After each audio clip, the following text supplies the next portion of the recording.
Madam உள்ள வரலாமா? உள்ளதா வந்துட்டீங்களே, அப்புறம் தான் வரலாமான்னு வேற ஒரு கேள்வி. விநாயகர் சதுர்த்தியை சிறப்பாக செலிப்ரேட் பண்ணி முடிச்சாச்சு. அப்புறம் இன்னைக்கு என்னோட காஸ்டியூம் எப்படி இருக்கு?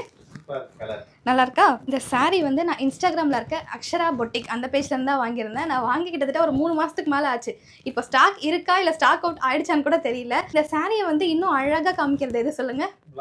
ப்ளவுஸ் தான். சாரியோட பார்டரில் குட்டி குட்டியாக மயில் டிசைன் இருக்கிறதால எனக்கு ப்ளவுஸ்லேயுமே அழகாக மயில் மாதிரி, அதுவும் காப்பர் ஆன்டிக்கில் வந்து மயில் டிசைன் போட்டு இந்த ப்ரூச் ஒர்க்லாம் சாரீ கலர்லேயே இந்த ப்ரூச் ஒர்க்லாம் பண்ணி எனக்கு அழகாக வந்து டிசைன் பண்ணி கொடுத்துருக்காங்க. ஐயோ அதை சொல்லாமல் இருப்பேனா? நம்மளோட மோஸ்ட் ஆரி ஒர்க்னாலே நம்மளோட மோஸ்ட் ஃபேவரட் இன்ஸ்டாகிராமில் இருக்க தன்ஷிகா பிரைடல்ஸ் அவங்க கிட்ட தான் நான் எப்போவுமே ஸ்டிச் பண்ணி வாங்குவேன். ஏன்னா அவங்க மட்டும்தான் நான் என்ன எதிர்பார்க்குறேன்னா அதை விட சிறப்பாக பண்ணி கொடுப்பாங்க. ஒரு உண்மை என்ன தெரியுமா? இது வரைக்கும் தன்ஷிகா பிரைடல்ஸ் கிட்ட நான் சாரீ அனுப்பி என் சாரீக்கு இந்த மாதிரி தான் நீங்கள் ப்ளவுஸ் ஸ்டிச் பண்ணணும் அப்படின்னு நான் சொன்னதே கிடையாது. இந்த சாரீக்கு என்ன டிசைன் நல்லா இருக்குமோ அந்த மாதிரி ஸ்டிச் பண்ணுங்க அப்படின்னு சொல்லுவேன். அவங்களே ஒரு டிசைன் சூஸ் பண்ணி அழகாக ஸ்டிச் பண்ணி அனுப்புவாங்க. ஆனால் அது சாரீக்கும் ரொம்ப மேட்ச் ஆகும், நமக்கு ஸ்டிச்சிங்கும் பர்ஃபெக்டாக இருக்கும். இன்ஸ்டாகிராமில் இருக்க தன்ஷிகா பிரைடல்ஸ் அந்த பேஜோட டீட்டெயில்ஸ் எல்லாமே நான் கீழே டேக் பண்ணியிருக்கேன். அவங்க பேஜில் போய் விசிட் பண்ணி பாருங்க. பாய்.